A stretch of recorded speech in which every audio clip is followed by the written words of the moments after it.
किसी भी इंसान को डिप्रेशन क्यों होता है? ये सवाल हमने केएमसी के होनहार स्टूडेंट से पूछा और उन्होंने ये जवाब दिए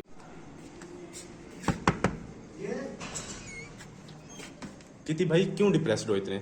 यार तुझे के साथ जब भाई रात बच्ची घूम रही हो और तू अकेला हो तो डिप्रेशन तो होनी ही है। टूटा हुआ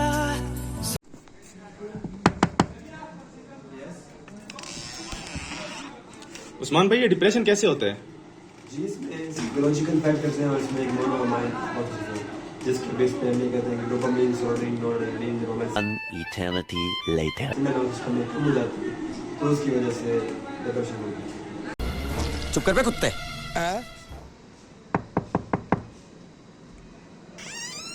बिल्ला भाई, ये डिप्रेशन क्यों होता है? सुबह क्लास है यार, दिमाग खराब ना कर। गजब बेइज्जती है।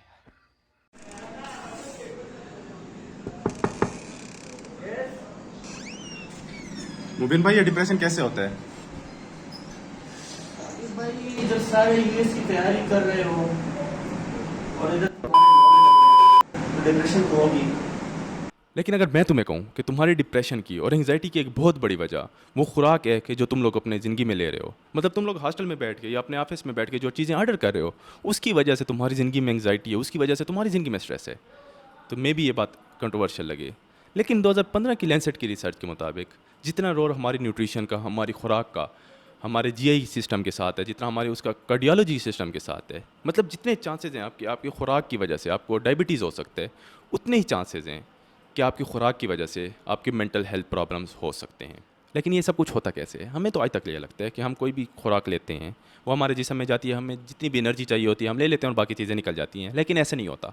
आपकी गट में, मतलब आपकी आंत में इस वक्त बिलियंस ऑफ माइक्रोब्स हैं, उसमें वायरसेस हैं, फंजाई हैं, हमारे पास बैक्टीरिया हैं, सबसे ज़्यादा बैक्टीरिया होते हैं वैसे, जो हमारी बॉडी में सिम्बियोटिक रिलेशनशिप में है, मतलब उनको भी फ़ायदा हो रहा है और आपके जिस्म को भी इस रिलेशनशिप से फ़ायदा हो रहा है।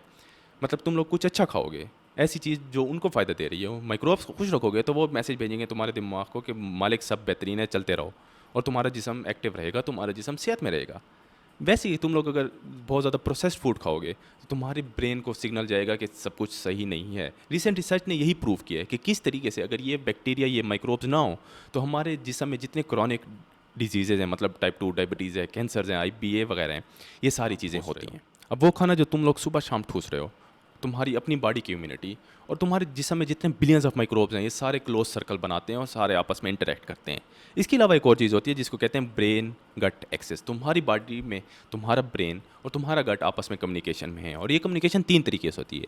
ये साइटोकाइंस के ज़रिए होगी, जो सिग्नलिंग मॉलिक्यूल्स होते हैं, उनके अलावा ये लिम्फेटिक्स के ज़रिए होगी, और तीसरे नंबर पे वेगस नर्व्स के ज़रिए होगी। मतलब तुम्हारे मैदे में जो चीज़ चल रही है वो तुम्हारे ब्रेन तक जा रही है।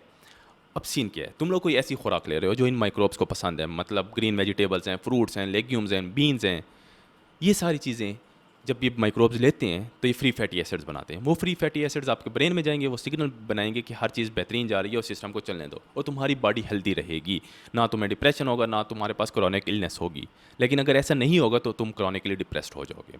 उसके अलावा एक और चीज़ होती है जिसको कहते हैं इम्यून सिस्टम। अब तुम्हारे इम्यून सिस्टम का काम ये है कि वो चौकीदार है, उसने सिक्योरिटी करनी है। जो भी चीज़ आएगी वो उसको पहले चेक करेगा, उसके बाद बॉडी को प्रेजेंट करेगा, क्योंकि उसने चेक करना है कि जो आ रहा है वो वाकई खुराक है या कोई ख़तरा है।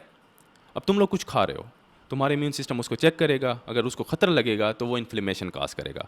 शॉर्ट टर्म इन्फ्लेमेशन इतनी नुकसानदेह नहीं है और तुम्हारी बॉडी उसके साथ कोप कर सकती है, लेकिन क्रॉनिक इन्फ्लेमेशन की वजह से, आजकल की रीसेंट रिसर्च ये कहती है कि क्रॉनिक इन्फ्लेमेशन की वजह से जितनी डिजीज़ेज़ हैं, तुम्हारे पास डायबिटीज़ है, IBS है तुम्हारे पास, और तीसरे नंबर पे कैंसर है, ये सारी चीज़ें क्रॉनिक इन्फ्लेमेशन की वजह से हो रही हैं। तो तुम्हारी बॉडी क्रॉनिकली इन्फ्लेमेशन में चली जाएगी। लेकिन जब तुम्हारे माइक्रोब्स खुश होंगे, वो अपना काम सही कर रहे होंगे, तो वो सिम्बियोटिक रिलेशनशिप में वो क्या करेंगे, वो इन इम्यून सिस्टम के सेल्स को रेगुलेट करेंगे, जिसकी वजह से इन्फ्लेमेशन नहीं होगी और ये सारे मसले नहीं होंगे। एक और चीज़ जो बहुत इंपॉर्टेंट है वो है लीकी गट। अब तुम्हारी बॉडी में तुम्हारे गट और बाकी की बॉडी के दरमियान में एक बैरियर है, और वो बैरियर होना ज़रूरी है। अगर वो नहीं होगा तो फिर फड्डे वाली बात है, फिर रोले वाली बात है। अब तुम माले मुफ्त दिल बेरहम वाला काम करके जो मिल जाए खा लेते हो, पिज़्ज़ा खा रहे हो, बर्गर खा रहे हो, सीरियल्स खा रहे हो, ब्रेड खा रहे हो, बिस्किट्स खा रहे हो, उससे क्या होता है कि वो बैरियर कमज़ोर होता जाता है। तो लिपोपॉलीसेकेराइड जो पहले तुम्हारी गट के अंदर थे वो चीज़ें बाहर आ रही हैं। उससे क्या होता है कि क्रॉनिकली तुम लोग डिप्रेस हो गए, तुम्हारा मूड ख़राब होगा। और लास्टली एक चीज़ जो मैंने बहुत ज़्यादा नोट की है वो ये है, सबसे पहले तो हमारे डॉक्टर साहबान माशाल्लाह से बहुत ज़्यादा दवाएं देते हैं, और हमारे मरीज़ जो हैं वो भी वैसे ही हैं। मतलब जब तक डॉक्टर ज़्यादा दवाएं ना लिखें उनको यकीन नहीं आता कि डॉक्टर को बीमारी की समझ आई है। मतलब एक मरीज़ दूर के इलाके से आएगा और 2000 की फ़ीस दे के आएगा, 3000 की फ़ीस दे के आएगा, उसको लगेगा कि डॉक्टर साहब जब तक पूरी पर्ची पे दवाएं नहीं लिखेंगे डॉक्टर साहब को बीमारी की समझ नहीं आई। और खुदा ना खासा डॉक्टर साहब ने थोड़ी कम दवाएं लिख ली तो वो बाहर जाएगा, वो कहेगा कि डॉक्टर साहब को तो समझ नहीं आती मड़ा, मैं जाता हूँ, मैं किसी और डॉक्टर को दिखाता हूँ। तो सीन यही है, जो भी वजह है हमारी तरफ लोग धड़ाधड़ एंटी एसिड्स ले रहे हैं, धड़ाधड़ एंटीबायोटिक्स ले रहे हैं। कुछ भी हो रहा है, जुकाम हो रहा है एंटीबायोटिक ले लो, सर में दर्द है एंटीबायोटिक ले लो। हर चीज़ में एंटीबायोटिक जब आप घुसाएंगे तो क्या होगा, आपके अंदर जितने माइक्रोब्स हैं उनका एटमॉस्फेयर ख़राब हो रहा है, उनकी ज़िंदगी ख़राब हो रही है। और अगेन जैसे मैंने पहले कहा था, उनको खुश रखोगे तुम्हारी अपनी ज़िंदगी अच्छी होगी। हम उनको खुश नहीं रख रहे, इसलिए वजह से हमारे पास क्रॉनिकल इलनेसेस ज़्यादा हो रही हैं, डिप्रेशन ज़्यादा हो रहा है, उसके साथ साथ type 2 diabetes on the rise है, कैंसर ज़्यादा हो रहा है, IBS जैसी बीमारियाँ ज़्यादा हो रही हैं। अब इसका हल क्या है? सबसे पहले तो अद्वियात को अपनी पहुंच से दूर रखें, सिर्फ बच्चों के पहुंच से दूर ना रखें। हमारी तरफ पता नहीं लोगों को क्या मज़ा आता है ज़्यादा से ज़्यादा दवाई लेने में। हमारे एक दोस्त है, कभी उसकी आंख में दर्द है, कभी उसकी टांग में दर्द है, कभी उसके पैर में दर्द है, कभी उसके नाक में दर्द है, हमेशा वो बंदा बीमार रहता है। मैंने आज तक अपनी ज़िंदगी में उसको एक दिन भी सेहत के साथ नहीं देखा। और मसले की बात यह, हमारी तरफ ज़्यादातर लोग ऐसे ही हैं जो हमेशा बीमार ही रहते हैं। अब अद्वियात को कम इस्तेमाल करें। अगर बीमार नहीं हो तो दवाई लेने की ज़रूरत नहीं है, थोड़े बीमार हो फिर भी ज़रूरत नहीं है, अपनी मर्ज़ी से एंटीबायोटिक लेने की ज़रूरत नहीं है। उसके अलावा ज़्यादा से ज़्यादा डाइवर्सिटी लाएं अपनी खुराक में, ग्रीन वेजिटेबल्स खाएं, फ्रूट्स खाएं, लेग्यूम्स खाएं, नट्स वगैरह खाएं, और उसके साथ हाईली प्रोसेस्ड फूड जितना है उसको कम करें। 2017 की रिसर्च के मुताबिक जितनी डाइवर्सिटी ज़्यादा होगी तुम्हारे माइक्रोबायोम में, उतने क्रॉनिक इलनेस के चांसेस कम होंगे। और ये डाइवर्सिटी जितना डाइवर्स तुम्हारी खुराक होगी उससे आएगी। तो खुश रहो, मिलते हैं अगले एपिसोड में।